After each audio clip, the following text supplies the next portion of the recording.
Hello students, good morning everyone.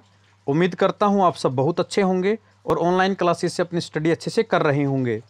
जैसा कि बेटा हम फर्स्ट यूनिट का the chapter that is capacitance के बारे में पढ़ रहे हैं। आज बेटा हमारा लास्ट टॉपिक है capacitance of a parallel plate capacitor with dielectric slab. कल बेटा हमने कैपेसिटर की दोनों प्लेट्स के बीच में एक कंडक्टिंग स्लैब को इंट्रोड्यूस करवाया था। आज हम उस कंडक्टिंग स्लैब की बजाय यहाँ पे ये देखो हम एक डाई इलेक्ट्रिक स्लैब डालेंगे जो किसी डाई इलेक्ट्रिक मटेरियल की बनी हुई है। फॉर एग्जांपल वो डाई इलेक्ट्रिक मटेरियल मिक्का हो सकता है, ग्लास हो सकता है, एटसेट्रा। तो बेटा देखो, जब ये बीच में हमने कोई भी मटेरियल नहीं डाला है, सिर्फ दो प्लेट है हमारे पैरेलल प्लेट कैपेसिटर की, इनके बीच में फ्री स्पेस था, तब कैपेसिटी का फॉर्मूला होता है C naught is equal to A epsilon naught over D। ये नोट मैंने किसके लिए लगाया है? तो ये फ्री स्पेस के लिए मैंने लगाया है बेटा। अब सुनिए आप मेरी बात आगे ध्यान से। अब बेटा हमने इसके अंदर ये जो एक डाई इलेक्ट्रिक स्लैब डाली है, इसकी थिकनेस हमने कितनी ले ली बेटा? T थिकनेस लिया। दोनों प्लेट्स के बीच का जो सेपरेशन था वो कितना था? D था। तो बेटा ये जो फ्री स्पेस आप देख पा रहे हो दोनों साइड में, ये जो फ्री स्पेस है इसका डिस्टेंस कितना बच गया? तो इस कंप्लीट D में से हमने T को माइनस कर दिया, तो हमारे पास D माइनस T ये बच गया बेटा क्या? ये बीच का जो खालिस्तान का जो डिस्टेंस है वो। अब बेटा मैंने आपको पहले भी बताया है, जब कभी भी आपको कैपेसिटी निकालनी हो, as we know that C होता है Q ओवर V। तो बेटा आप उस डायग्राम का V फाइंड कर लीजिए। V आपने फाइंड कर लिया तो V की वैल्यू पुट करवाते ही आप C इजीली कैलकुलेट कर पाएंगे। तो अब सबसे पहले हमें क्या करना पड़ेगा? V फाइंड करना पड़ेगा बेटा। तो देखो आप एक काम कर लीजिए सिंपल, ये जो आपको खालिस्तान दिख रहा है ना, इस खालिस्तान का तो आप अलग से पोटेंशियल निकाल लीजिए, और ये जो आप अंदर इस मटेरियल के अंदर का पोटेंशियल आप अलग से निकाल लीजिए।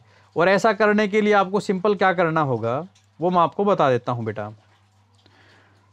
खालिस्तान का देखो पोटेंशियल का फॉर्मूला होता है electric field multiply distance. Khalistan की इलेक्ट्रिक फील्ड है E नोट, खालिस्तान की डिस्टेंस है D माइनस T, प्लस अंदर का इलेक्ट्रिक फील्ड है E और अंदर का डिस्टेंस है T।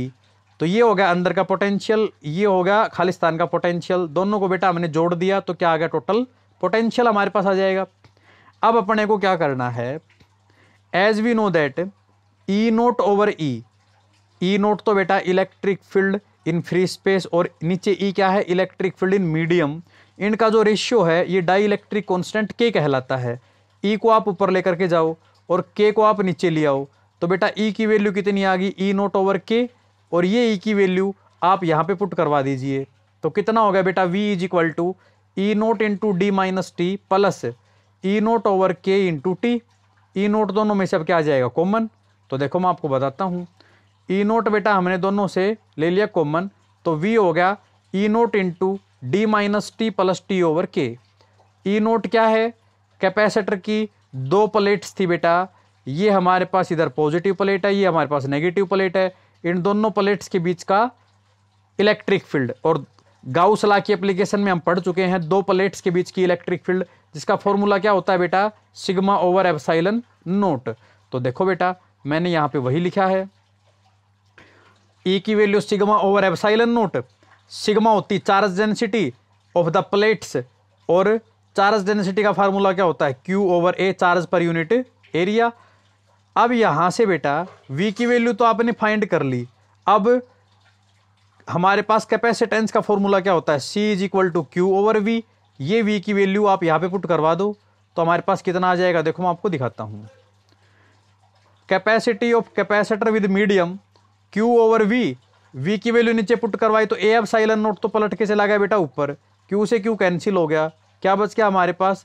तो हमारे पास रह गया बेटा CM is equal to A epsilon naught over D minus T plus T over K।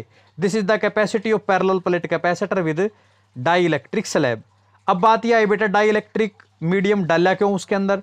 तो बेटा दोनों प्लेट्स के बीच में जब कोई डाई इलेक्ट्रिक स्लैब डाल दी जाएगी तो उस कैपेसिटर की कैपेसिटी इंक्रीज हो जाएगी। कितनी इंक्रीज हो जाएगी? तो ये भी सुन लो बेटा, कोई भी डाई इलेक्ट्रिक मीडियम डाला जाता है, उस डाई इलेक्ट्रिक सब्सटेंस का एक डाई इलेक्ट्रिक कॉन्स्टेंट होता है। फॉर एग्जाम्पल मिक्का मैंने डाल दिया, मिक्का का डाइलेक्ट्रिक कांस्टेंट के की वैल्यू होती है बेटा 6, तो कैपेसिटी 6 टाइम इंक्रीज हो जाएगी। मान लो मैंने कोई ऐसा मटेरियल डाल दिया जिसका डाइलेक्ट्रिक कांस्टेंट मान लो बेटा 10 है, तो कैपेसिटी 10 टाइम इंक्रीज हो जाएगी। तो ये था बेटा हमारा डाइलेक्ट्रिक मीडियम का यूज। अब बेटा हम पढ़ते हैं आज का हमारा एक्सरसाइज। मल्टीपल चॉइस क्वेश्चन में पहला क्वेश्चन देखिए, when a conductor is held in an electric field the field inside the conductor is always. बेटा याद करो, हमने गाउस लॉ पढ़ते टाइम पे एक टॉपिक पढ़ा था, एक होलो स्फेरिकल सेल लिया था, उसके बाहर किसी पॉइंट पे हमने इलेक्ट्रिक फील्ड निकाला, उसके ऊपर एक पॉइंट पे इलेक्ट्रिक फील्ड निकाला, उसके अंदर एक पॉइंट के ऊपर हमने इलेक्ट्रिक फील्ड निकाला बेटा, और हमने देखा था inside the cell electric field थी बेटा 0। तो हम कहेंगे कंडक्टर के अंदर इलेक्ट्रिक फील्ड क्या हो जाती है बेटा 0। और इसी को बेटा इलेक्ट्रोस्टैटिक शील्डिंग के लिए भी यूज किया जाता है। अक्सर आपने सुना होगा कि जब बारिश का मौसम हो, बिजली कड़क रही होती है और यदि हम घर से बाहर हैं तो हमें कहा जाता है कि हमें गाड़ी के अंदर बैठ जाना चाहिए, क्योंकि गाड़ी का बॉडी मेटेलिक है और मेटल कंडक्टर के अंदर इलेक्ट्रिक इफेक्ट क्या होगा 0, और हम सुरक्षित रहेंगे बेटा। तो ये था बेटा हमारा पहला क्वेश्चन। नेक्स्ट क्वेश्चन बेटा, charge on a capacitor is double its capacity becomes, sorry between नहीं था बेटा, ये बिकम शब्द है, इसको ठीक कर लेना। बिकम्स के टाइम दे वेयर के की वैल्यू बतानी है।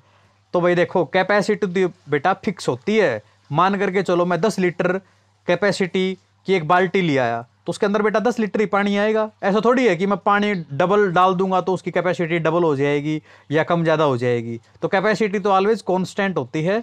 तो के की वैल्यू कितनी रहेगी बेटा 1, मतलब कैपेसिटी चेंज नहीं होगी बेटा।